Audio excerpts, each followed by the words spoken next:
Pues sí, Pues ese es el texto que publiqué hoy. Sí. ¿Me oyen? Adelante, por favor. Sí, lo que hay una especie como de eco. El texto que publiqué hoy, sin embargo, en efecto, es sobre este sueño guajiro, una mezcla de ignorancia y sueño guajiro que tenía este señor que el día de hoy fue sentenciado pues prácticamente a cadena perpetua, que son 120 años. Y era pues un maestro de la manipulación y se le ocurrió que con los grandes seguidores que tenía allá en México, empezando con el hijo de Carlos Salinas de Gortari, me refiero a Carlos Emiliano Salinas Ocelli, él creyó que podía de alguna manera controlar o dominar México a través de la elección de Carlos Emiliano Salinas y centrar la primera república Nexium en México. El plan se haría realidad, como digo, con la victoria del hijo de Salinas en las elecciones presidenciales de 2018. Imagínate nomás cómo andaban de equivocados. Y eso todo lo revela Catherine Oxenberg en un libro que se titula Captive, o sea, cautiva. Ella pues es una conocida actriz de cine, pero además ella fue miembro de la secta y es madre de una de las esclavas marcadas en el vientre con las iniciales del hoy encarcelado líder de esta secta sexual criminal. Y en el libro ella desarrolla esta idea de este plan, que de hecho fue un plan, pero que él, pues que Ranier de alguna manera se le ocurrió, inventó, pero también se tomaron los primeros pasos para implementarlo. O sea, por más inverosímil que sea y absurdo que suene para nosotros, las personas normales, esta idea de hacer de México la primera república Nexium, para Ranier sí tenía cierto mérito. Él creyó que sí podía en algún momento, cuando menos lo contempló. Y para tales efectos, él escogió como líder y le ofreció el desafío, y Emiliano Salinas lo aceptó, de ser el líder de este movimiento que terminaría en su elección en el 2018. Y esto lo explica Oxenberg en este libro, donde detalla el plan de Ranier para establecer en México pues una especie de cabeza de playa, porque más allá de México, él decía que a partir de México él podía dominar, alcanzar el dominio mundial, pero que empezaría con el triunfo electoral de Salinas Ocelli en las elecciones del 2018. Y esta es una cita textual de Oxenberg en este libro, que está en inglés nada más. Dice: su padre Carlos usaría sus métodos maquiavélicos para garantizar la victoria electoral de su hijo. A su vez, Keith Ranier usaría a Emi, así le decían a Emiliano en el círculo de Nexium, como peón para gobernar a México. Entonces, él, a través de Emiliano, él, me refiero a Ranier, a través de Emiliano, que sería su peón, iba a gobernar México. Había en el plan, Dolia Esteves, pues como bien dices, ya habían avanzado, de acuerdo con tu texto, en algo. Dice, por ejemplo, en alguna parte tu texto que Oxenberg, justamente en Captive, dice, explica el empeño que tenía Ranier por doblar psicológicamente a Emiliano Salinas, es decir, dominarlo pues psicológicamente, someterlo psicológicamente, sí. Exacto, y convertirlo en un peón, y en algún momento recurre, de acuerdo con lo que tú cuentas, en un texto muy documentado, amplio, cuentas que, por ejemplo, él le reprocha su apellido, el apellido Salinas, se lo reprocha su condición de hijo de un presidente que era considerado jefe de jefes de la corrupción política mexicana, e incluso me atrevo a decir una frase para ilustrar el mundo en el que se movía Nexium, el mundo en el que se movía la gente dentro de Nexium. Le dice en algún momento Ranier, de acuerdo siempre con Captive de Oxenberg, le dice: me meo sobre toda tu familia, al echarle en cara que viniera de ese plan que se enriqueció mediante la corrupción y que fuera parte de un legado de injusticia y perversión, Dolia Esteves. Sí, eso, de hecho, este es un video que está en Davao, lo que tú refieres, porque en mi texto yo tomo dos fuentes públicas, como lo digo al final del texto.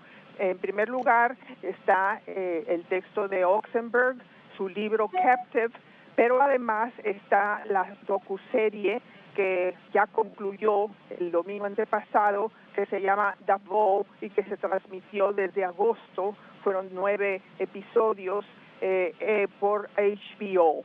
Entonces, en la serie que se llama Davao, que quiere decir el juramento, Ranier le reprocha, como dices, su posición y su apellido y su condición de hijo de un expresidente que es pues, uno de los más corruptos, sino el que es más corrupto de la política mexicana. Y le dice textualmente, y eso se oye ahí en el 9º episodio de Davao, esta docuserie: me meo sobre toda tu familia, le dijo. Y sí, él echó en cara venir de un clan, de una familia que se enriqueció mediante la corrupción y que además es parte de un legado de injusticia y perversión y corrupción en México.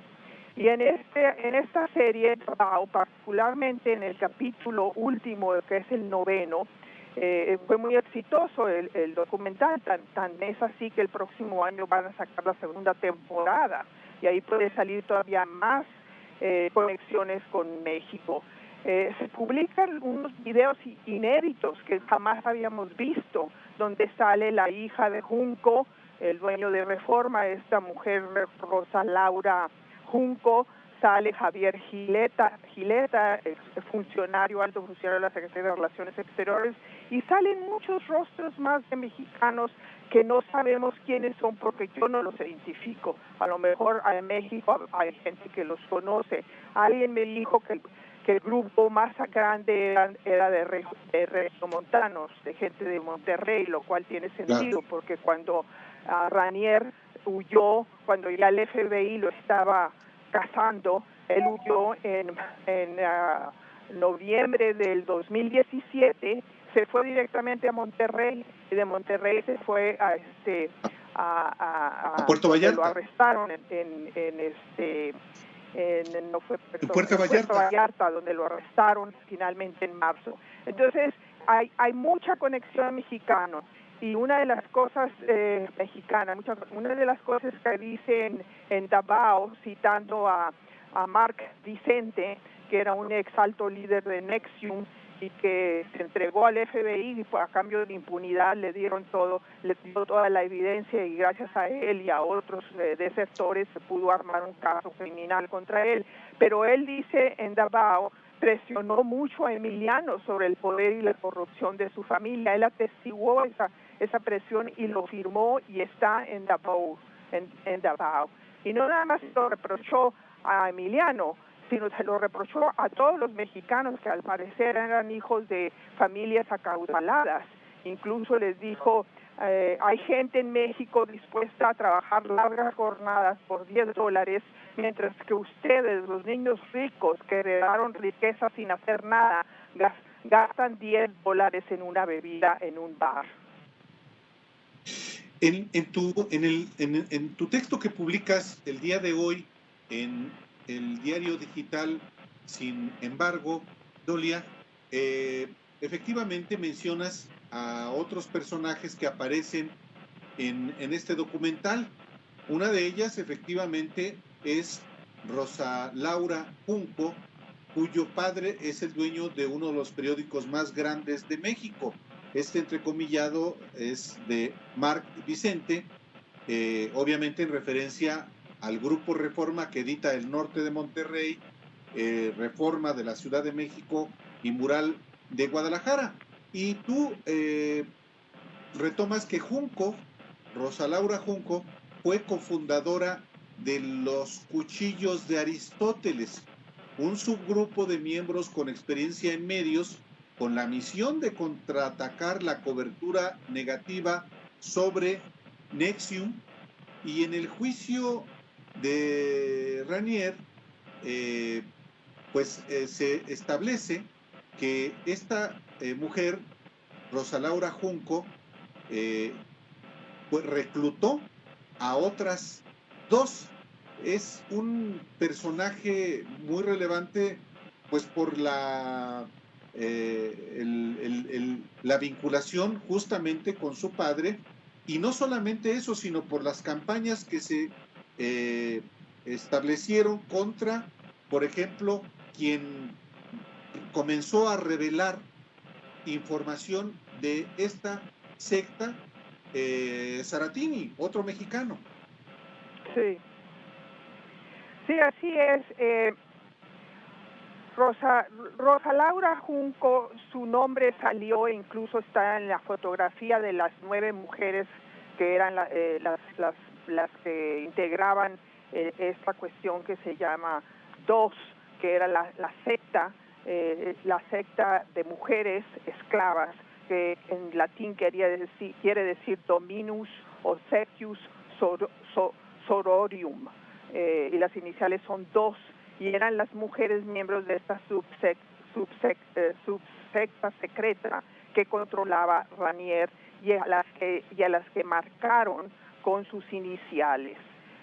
Todas estaban marcadas con sus iniciales, incluida Rosa Laura Junco. Eran 8, y de esas 8, 5 eran mujeres. Además de Rosa Laura Junco, hay 4 mujeres que parecen ser apellidos de Nuevo León. Yo no sé exactamente quiénes son esas mujeres, pero están sus fotografías y sus nombres como parte del expediente y se han publicado ampliamente. Ahora, en el juicio sí salió, fue acusada por otra mujer que se declaró culpable de que esta mujer Laura, ¿cómo se llama? Salzman. Ella fue una de las acusadas junto con Ranier. Ella se declaró culpable, todavía no la sentencian, pero durante el juicio salió el nombre de Rosa Laura Junco y el de Emiliano Salinas Ocelli como dos de los personajes que estaban pues en el liderazgo de la secta. Y tenían diferentes roles, ¿no? La mujer la mujer Junco era parte del STOS, y Emiliano pues era el plan que tenía Ranier, según Oxenberg, para controlar México y gobernar México, o hacer de México la primera república NXIVM.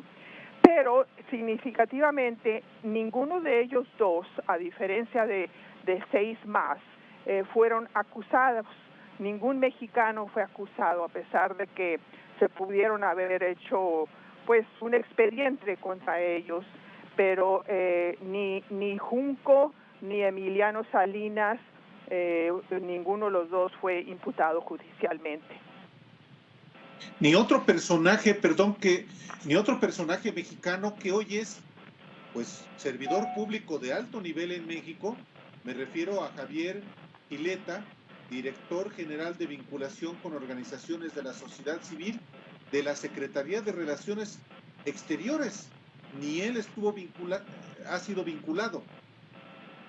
Sí, él aparece cuando menos en 2 de los capítulos. En uno de los primeros, que yo escribí un artículo por allá en agosto, donde él me dice que él sí estuvo asociado con este grupo, pero que se limitó, su asociación con el grupo se limitó a tomar talleres de mejoramiento ejecutivo, unos talleres que tomaron muchas personas, miles de personas en efecto.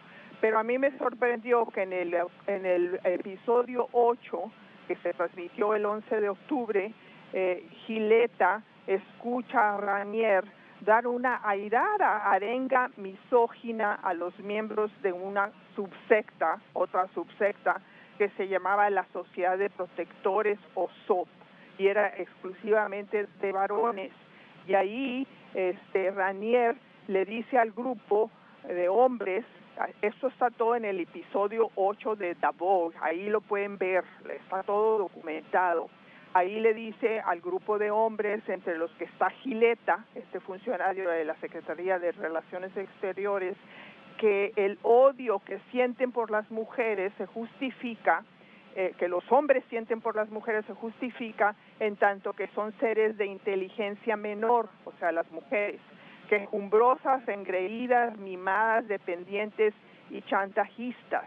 De ahí que los hombres sientan ganas de incontrolables de tener sexo o cogerlas, el término que usa Ranier, que sale verdaderamente agitado, con ademanes y gestos de, pues, se ve medio loco, por decirlo así. Y dice que la palabra que usa insistentemente es la palabra en inglés que se conoce como fuck, que es una palabra pues vulgar para referirse al sexo. Y según Ranier, las eyaculaciones, con la eyaculación el hombre marca a la mujer como su propiedad. Entonces esto es absolutamente misoginia. Y yo le pregunté a Gineta que cuál era su respuesta, en tanto que él había dicho que pues su relación con el grupo Nexium se había limitado a tomar estos talleres de éxito ejecutivo, el programa de éxito ejecutivo. Y no me respondió, o cuando menos yo no recibí ninguna respuesta, pero el día de hoy Gileta ya le manda una carta al director de Sin embargo, que está ahí muy cerquita de ti, explicando por qué sale él en ese episodio 8 de Dalbao, y bueno, ahí lo pueden leer ustedes, está en Sin embargo, y mi respuesta también. Así es. Dolly, en el juicio de hoy hay digamos que el tema de dos, ese subgrupo dentro de Nexium, es el que realmente, digamos, bueno, todo en su conjunto, pero sobre dos se concentra mucho el juicio y Ranier paga caro todo lo que sucede en torno a este subgrupo, Dolia, que hay que recordar es el que marca con iniciales a los que participan en la secta, mujeres, en esta ceremonia que vimos al principio cuando se empezó a destapar este escándalo. Las primeras imágenes que vimos, las que conmueven al mundo, es justo donde se ve a una mujer que es marcada con fuego cerca de su sexo con las iniciales de este individuo que ya está juzgado, entonces puedo decir que es un loco. Sí, así es. Es que así es como se delató al grupo, o así es como estalló el escándalo, por ejemplo, por decirlo así, porque estas mujeres estaban siendo marcadas con, pues como se marcan las vacas, ¿no? Con las iniciales de este señor, de Ranier, y una o dos de ellas pues dijeron esto ya es demasiado, porque además no era solamente, era una esclavitud, les exigía que pesaran 45, 50 kilos y que se pusieran a una dieta muy severa diaria, que contaran las calorías que comían, y si comían mal las castigaba, las tenía encerradas y tenía sexo con todas. Entonces, pues esto ya fue un escándalo total, porque la madre de una de ellas, precisamente la autora del libro que yo cito el día de hoy, Catherine Oxenberg, el libro que cito hoy, ella empezó pues su hija estaba ahí, su hija se llama India, su hija estaba ahí y bueno, se dio cuenta que a la hija estaba totalmente lavada de cerebro, y otros que desertaron se unieron a ella, a Oxenberg, y ya eran dos parejas, y Oxenberg estuvieron mandándole la información a la Fiscalía de Nueva York, al FBI. Finalmente les tomaron en cuenta porque coincidió con el movimiento Me Too. Entonces había un gran contexto para esto. Me Too fue todo el escándalo en Hollywood con a Weinstein y todo lo que ya sabemos. Entonces la Fiscalía de Nueva York dijo, bueno, este es un buen momento para investigar más a fondo estas denuncias que no eran nuevas, las tenían contra Ranier desde hace muchos años, pero no las habían tomado muy en cuenta porque argumentaban pues que son todos adultos. Pero hay una cosa que a mí me llama la atención y que pues luego se nota la posición de México en todo esto, ¿no? Las mujeres que denunciaron eran todas mujeres ricas, exitosas, artistas de cine, actrices famosas, hijas de millonarios, etcétera, blancas, ninguna negra, ninguna hispana. Claro. Y claro, les tomaron en cuenta, pero el caso, por ejemplo, de la chica que ahora ya tiene 30 años, pero que tenía 15 años y él la violó en 2005 y que es una muchacha mexicana, se llama Camila. Yo no conozco el nombre, muchos periodistas tienen el nombre, pero no lo han publicado, pero eran 3 hermanas mexicanas, presuntamente de Monterrey, que llegaron a Nueva York ilegales. Con las tres tuvo sexo, con una tuvo un hijo, que todavía el hijo vive en Monterrey, según dicen, y la más pequeña, la de 15 años, que era obviamente virgen, fue la que violó, y los cargos criminales contra él de que tuvo sexo con una menor es el caso de Camila, que en ese momento era una indocumentada y yo creo que lo sigue siendo. Y incluso la hermana de Camila, otra mexicana, la encerró él durante 2 años y le dijo, porque se estaba enamorando de otro miembro de la secta, y la encerró 2 años y le dijo, y si me desobedeces te voy a deportar. Entonces eso simplemente lo cuento porque hay muchas víctimas y victimarios, no nada más víctimas, porque en una secta de esta naturaleza ya se borra la frontera entre las víctimas y los victimarios, porque los victimarios luego se vuelven víctimas.